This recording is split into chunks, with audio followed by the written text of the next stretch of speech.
Bonjour à tous, bienvenue sur ce nouveau module consacré au pôle de santé S. Donc aujourd'hui, nous allons voir comment connecter le pôle de santé S à notre PC, télécharger et utiliser son logiciel qui est le pôle de santé S Tool et récupérer la topologie qu'on a lancée sur le dernier module afin d'analyser les valeurs du bus. Donc vous avez sous les yeux le pôle de santé S que j'ai déconnecté de mes bus. Vous avez la topologie que l'on a reconnue la dernière fois. Et cette topologie, donc, je l'enregistre ici avec cette icône. Donc, il va enregistrer cette topologie selon la date du jour. C'est pour ça que vous avez la date ici et la version. Donc 01, j'ai déjà fait la manip précédemment, donc c'est la deuxième de la journée. Donc c'est pour ça qu'il me le met en 01. Voilà, à partir de là, vous allez avoir besoin du logiciel Pôle de santé S. Donc le logiciel Pôle de santé S, vous allez pouvoir le trouver sur la petite clé USB qui est livrée avec. Mais vous pourrez également le retrouver d'ici quelques jours, toujours sur notre plateforme MMS Honeywell Fire. Souvenez-vous, je vous avais montré sur la partie basse de la plateforme, ici, vous avez le menu logiciel dans lequel vous pourrez trouver le LHBT pour la H4YA, mais également vous trouverez ce fameux logiciel Pôle 200 TS Tool. Alors, le Pôle 200 TS Tool, quand vous l'installez, même logique, il va venir s'installer dans le répertoire Honeywell que vous aviez précédemment créé, enfin qui s'était créé automatiquement lorsque vous aviez installé le logiciel LHBT. Et il va venir prendre sa place ici, en dessous, Pôle 200 TS Tool. Alors, petite précision, il a aussi besoin de Java. Et lui, il a besoin de Java 32. Donc, si d'aventure, vous n'arrivez pas à installer le Pôle 200 TS Tool, installez Java 32 sur votre PC. Java 32 et Java 64 cohabitent très bien. La preuve, ça fonctionne parfaitement sur mon PC. Donc Java 64, c'est pour LHBT et Java 32, c'est pour le Pôle 200 TS Tool.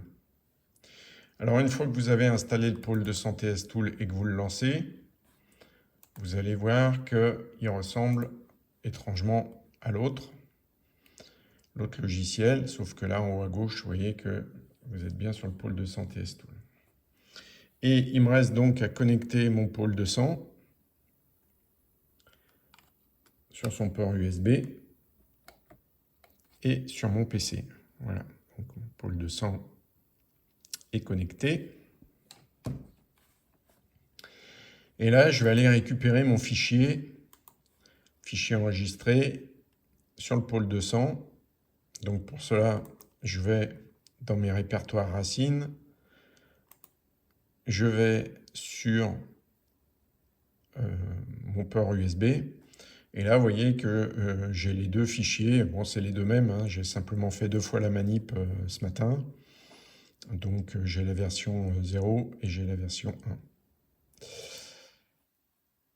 Je colle le fichier sur mon bureau. Alors, petite précision, le fichier, vous le voyez ici, est en .mna. Voilà, c'est une extension ici que vous voyez. Alors, c'est un petit bug qui sera corrigé dans les versions suivantes, mais il faut modifier l'extension. C'est pas du MNA, c'est du MNT.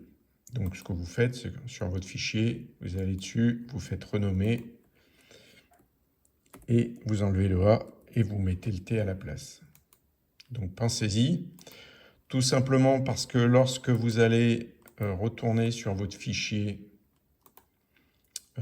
pôle 200, enfin, sur votre logiciel du pôle 200, si vous l'avez laissé en MNA, vous ne pourrez pas ici télécharger le fichier. Il faut bien qu'il soit en MNT. Donc, vous voyez, là j'ai mes deux fichiers. et je vais en ouvrir un. Et là, je vais retrouver toutes les données de mon bus.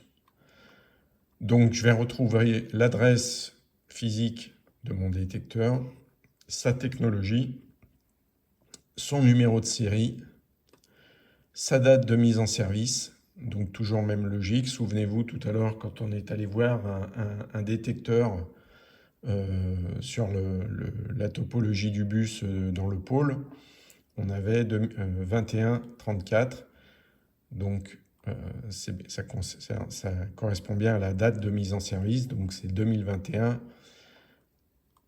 semaine 34, donc c'était au mois d'août. Donc ça fait 2 années et 10 mois que le détecteur tourne. Et ici, vous avez une valeur qui correspond à un taux de compensation de la chambre optique. Alors sur la toute nouvelle version de logiciel qui sera en ligne là prochainement, vous aurez la correspondance du taux d'encrassement. L'analyse reste très simple, hein, c'est-à-dire que cette valeur, elle est comprise entre 50 et 40 sur les détecteurs optiques. Donc 50, ça signifie que le détecteur est totalement propre, donc il a 0% d'encrassement. Et à l'inverse, 40, le détecteur est totalement encrassé et il a 100% d'encrassement. Voilà. Et de 50 à 40, à chaque fois que vous descendez d'un digit, vous augmentez le taux d'encrassement de 10%. Donc là, vous voyez, par exemple, ce détecteur est à 49, ça correspond bien à 10% d'encrassement. Voilà, celui-ci est à 48, ça correspond bien à 20% d'encrassement. Si j'avais eu un détecteur qui soit, par exemple, sur une valeur de 0,45, ça correspondrait à 50% d'encrassement. Donc ça vous permet comme ça de visualiser votre bus et de faire un état de tous vos détecteurs optiques et de toutes vos chambres optiques du bus. Voilà. Je le précise ici, si vous avez des thermiques ou des thermostatiques ou des thermovélosymétriques, vous allez avoir ici des valeurs qui ne correspondent pas du tout à ce que je viens de vous expliquer. Et vous allez avoir des valeurs qui peuvent être de 70, 72. Voilà, n'en tenez pas compte, c'est la sonde thermique, c'est une valeur constructeur. Ça n'a aucune incidence.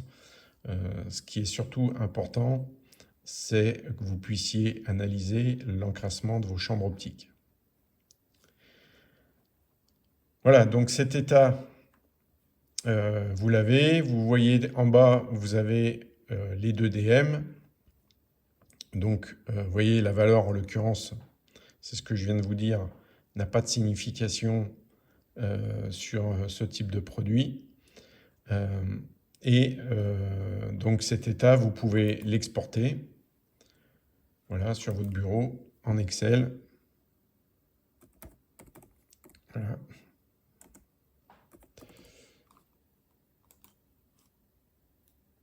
Et ensuite, voilà, vous pourrez l'utiliser et l'exploiter dans un rapport de maintenance, par exemple, sans aucun problème.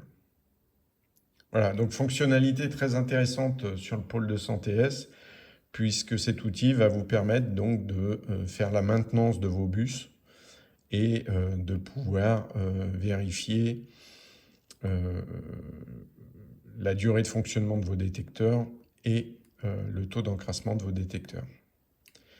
Voilà, je vous remercie d'avoir suivi ce module et je vous dis à très bientôt. Merci, au revoir.